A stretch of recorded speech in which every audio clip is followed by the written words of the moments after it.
Hello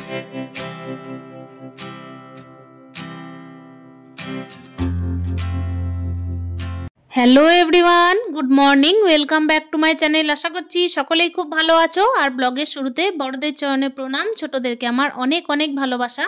Birbhum জেলার ছোট্ট একটা শহর থেকে আমি সুধা আবারও চলে এসেছি নতুন দিনের নতুন আরও একটা ব্লগ নিয়ে। তো চলো আজকের ব্লগটা এখান থেকে স্টার্ট করা যাক। আজকে সকাল থেকে কাজের তাড়া হয়তো ঘরে থাকতে পারে, তবে স্কুলের তাড়া নেই। আসলে ব্যাপার হচ্ছে আজকে 23শে জানুয়ারি, আমার ছেলের কিন্তু স্কুল ছুটি। তবে ছুটি হলেও যে কোনো রকমের ঘরের মধ্যে কাজ থাকবে না তা তো নয়, সকাল থেকে কিন্তু অনেকগুলোই কাজ আছে। এদিকে কিন্তু দেখতেই পাচ্ছ আমাদের কাছে কিন্তু একটা নেতাজি ছবি থাকেই থাকে, আমার হাজবেন্ড ছেলের জন্য এনে দিয়েছিলেন। তো ওটাই আর কি বের করে নিচ্ছি। 23শে জানুয়ারি উপলক্ষে কিন্তু আজকে পতাকা উত্তোলন হবে, সেটা হচ্ছে ক্লাবের পক্ষ থেকেই। তো ক্লাবের দাদা বললেন যে চলো এটা নিয়ে আসো, তাহলে একসঙ্গে কিন্তু সবাই মিলে একটু উদযাপন করা যায়। তো সেই হিসেবেই আর কি ফটো ফ্রেমটা বের করে দিলাম। আর এখানে আমি রাখার চেষ্টা করি যেখানে আর কি ছেলের যে সমস্ত প্রাইজগুলো পেয়েছিল সেগুলো রাখা, ইন্সপায়ার যদি হয় সেই হিসাবেই। তো চলো দেখতেই পাচ্ছ বাইরের অবস্থা কেমন। আর এখানে বাইরে দেখতে পাচ্ছ কি পরিমাণের কুয়াশায় চারিদিক ঢেকে গেছে, কোনো কিছু যেন দেখা যাচ্ছে না। এই যে দূরে দেখতেই পাচ্ছ যে ক্লাবটা, সেটাও কিন্তু দেখা যাচ্ছিল না। আর এখানে সবাই মিলে একেবারে প্রস্তুতিতে লেগে পড়েছে। এই যে ফটো ফ্রেমটার মধ্যে কিন্তু ফুল দিয়ে সাজানো হবে। আর এদিকে পতাকাটাও কিন্তু একেবারে ঠিক ঠিক জায়গায় লাগানো হয়েছে। এখন কিন্তু প্রত্যেকে আসতে আরম্ভ করছে, ক্লাবের সমস্ত লোকজন দাদা ভাইরা তারা কিন্তু আসতে শুরু করেছে, এখনো সবাই এসে পৌঁছাননি। মোটামুটি ঘরের সামনাসামনি যে সমস্ত বাচ্চাগুলো ছিল, তো সবার বাড়ি থেকেই কিন্তু বাচ্চাগুলো বাইরে চলে এসেছিল। আর এই সমস্ত দিনে দেখবে যখন আমরা ছোট ছিলাম তখনও কিন্তু স্কুলে হোক বা যে কোনো ক্লাবের অনুষ্ঠানে হোক একটা করে লাড্ডু কিংবা হচ্ছে বিস্কুট, চকলেট এই সমস্ত পাওয়ার জন্যই ছুটে চলে যেতাম।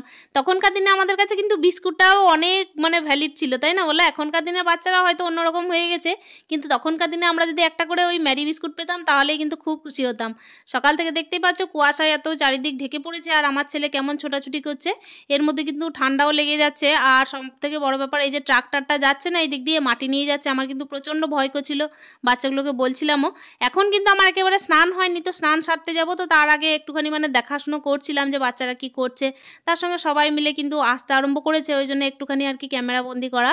সকাল থেকে একজন গৃহবধূর সংসারে কিন্তু চার দেওয়ালের মধ্যে অনেক অনেক কাজ করতে হয়। এর মাঝেও কিন্তু দেখবে কোনো কোনো দিন যদি একটু আলাদা রকম ভাবে পার করা যায়, সবার মাঝে গিয়ে যদি একটু যোগ দেওয়া যায় তাহলে বেশ ভালো হয়। এদিকে পতাকা উত্তোলন হচ্ছিল, আর তারপর কিন্তু আমাদের জাতীয় সঙ্গীত সেটাও পরিবেশন করা হলো সবার মাঝেই। আর সবাই মিলেই গাইলো কিন্তু জাতীয় সঙ্গীত। সব থেকে বড় ব্যাপার হচ্ছে আমি কিন্তু দূরে দাঁড়িয়েছিলাম, তবুও গাইছিলাম। আর তারপরে কিন্তু একেবারে চলে এসেছিলাম স্নান সারতে। আসলে কি বলতো, আজকে বৃহস্পতিবার, কাজের মাঝে তো কাজ আছেই। আর সব থেকে বড় কথা হচ্ছে আজকে যে কোনো অনুষ্ঠান হোক, যাই হোক তাই হোক, কিন্তু তবুও সংসারের কাজ আছেই আছে। এখন দেখতেই পাচ্ছ সকালবেলায় যেহেতু কুয়াশা ছিল খুব পরিমাণের, ওই জন্য আমার ঠান্ডাটা লেগে যাবে বলে কিন্তু সোয়েটারটা পরে নিলাম। এটা কাঁচা ধোয়া সোয়েটার, মা লক্ষ্মীর পুজো করবো, কালকেই কাঁচা হয়েছে, সেই জন্য সকালবেলায় পরে নিলাম। আসলে কুয়াশাটা এখনো পর্যন্ত এত পরিমাণের পড়ছে, আর সকালবেলা যেহেতু ঠান্ডাটার যেন না লেগে যায় সেই জন্যই আর কি সোয়েটারটা পরা। সকালবেলায় ঘুম থেকে উঠেই যে সোয়েটার পরবো এরকম কিন্তু আমি একেবারেই নয়। স্নানটা যেহেতু আমার সকালে করতে হয় সেই জন্য আমার মনে হয় যে সোয়েটারটা পরলে যেন স্নান করতে ঠান্ডা লাগবে, ওই জন্য কিন্তু আমি একেবারে সোয়েটার পরি না। স্নানের পর যদি ইচ্ছা করে তখন পরি। আর আমাদের তো রান্নাঘরের ওই দিকটা দেখেই যে একদম কিন্তু ঠান্ডা, আর ওই পাশটা হচ্ছে উত্তরের হাওয়া বয়, ওই জন্য জানলাটাও লাগিয়ে রাখি। আর তার সঙ্গে ব্যাপার হচ্ছে সারাদিনের রোদটা ওখানে পাই না, সেজন্য রান্নাঘরটা একেবারে ঠান্ডা, পা পোষের ওপরে পা দিয়ে আমাকে একেবারে রান্না করতে হয়। আর এখন সোয়েটারটা ইচ্ছাকৃত পরলাম যেহেতু কুয়াশাটা এখনো পর্যন্ত চারিদিকে ছড়িয়ে আছে। তো দেখো এখানে পুজোর বাসনগুলো আমি অলরেডি ধুয়ে রেখে দিয়েছিলাম সকালে ঘুম থেকে উঠেই।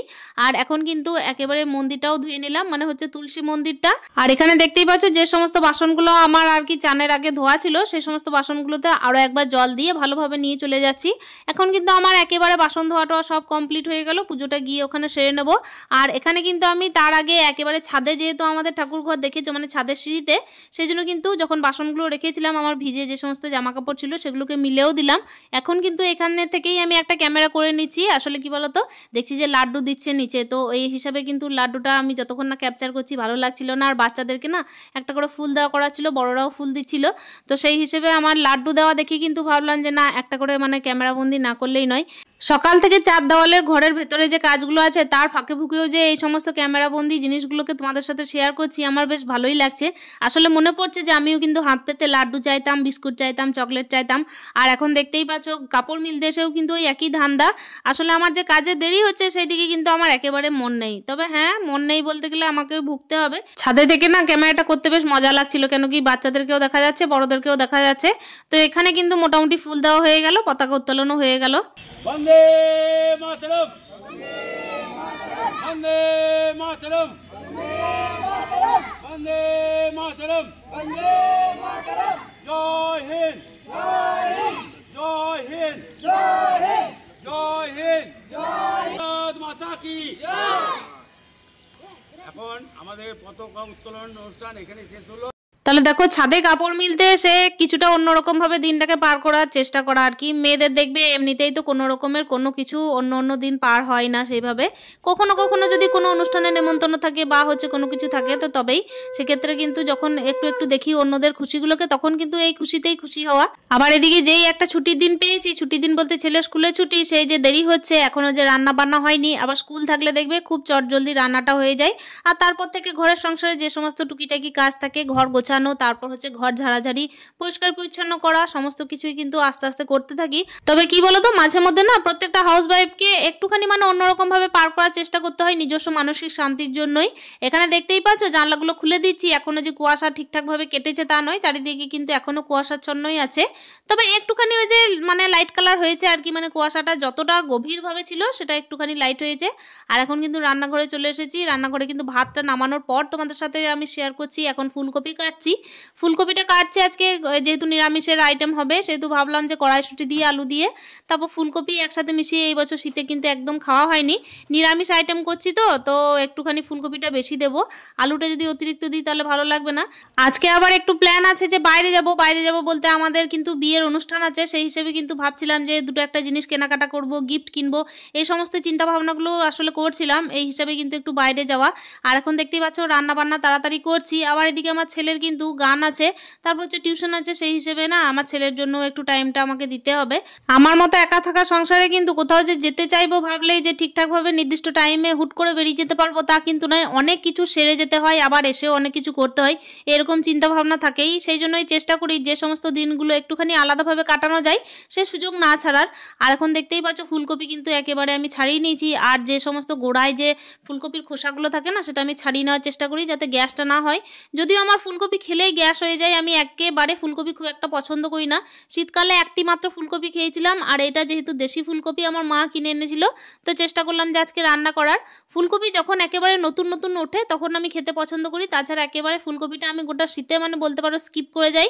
যদি মানে কোথাও ভোজঘরে রান্না হয় তখন একটা আলাদা ব্যাপার, কিন্তু নিজস্ব রান্না করা ফুলকপি আমার একেবারে পছন্দ নয়। তবুও চেষ্টা করলাম আজকে করার, কেন কি দেখো উল্টে পাল্টে রান্না তো করতেই হবে। আর আজকে হচ্ছে বৃহস্পতিবার, ফ্রিজের মধ্যে যে সমস্ত সবজি আছে ওই তো শীতকালীন হচ্ছে গাজর, টমেটো, তারপর কড়াইশুঁটি, ফুলকপি, এই সমস্তই আর কি, শিম টিম এই সমস্ত দিয়ে আর কি বা রান্না করা যাবে। এমনিতে আমি বাঁধাকপিটা পছন্দ করি। আর এখানে দেখতেই পেলে একটা বড়া ভাজলাম, ওটা হচ্ছে কিন্তু সজনে ফুলের বড়া, ওটা আমার একদম খুবই ফেভারিট। আর এখন একেবারে রান্না টান্না সেরে তারপর খাওয়া দাওয়া সেরে একদম ছাদের কাপড়গুলো তুলছি। আমার ছেলেকে কিন্তু এদিকে গান শেখাতে এসেছে, আর আমি এখন ছাদের কাপড়গুলো তুলেই একেবারে সন্ধ্যেটা দিয়ে নেব। ওই যে বললাম একটু বাইরে যাওয়ার আছে, সেই হিসাবেই আর কি সন্ধ্যেটা দিয়ে আগে থেকে দিয়ে রেখে দেবো, কেন কি তাড়াতাড়ি যেই ছেলের পড়া হবে সেই কিন্তু বেরিয়ে যেতে পারবো। একটা গৃহবধূ জীবনে কিন্তু সকাল থেকে অনেক অনেক কাজ থাকে, যেগুলো কিন্তু অন্যদের চোখে খুবই ছোট, খুবই নিম্নমানের, কিন্তু একটা গৃহবধূই জানে তার সংসারটাকে ধরে রাখতে তাকে কত কি করতে হয়। ঘরে বাইরে সবকিছু তো মেনটেন করতে হয়, যেহেতু আমার একা সংসার।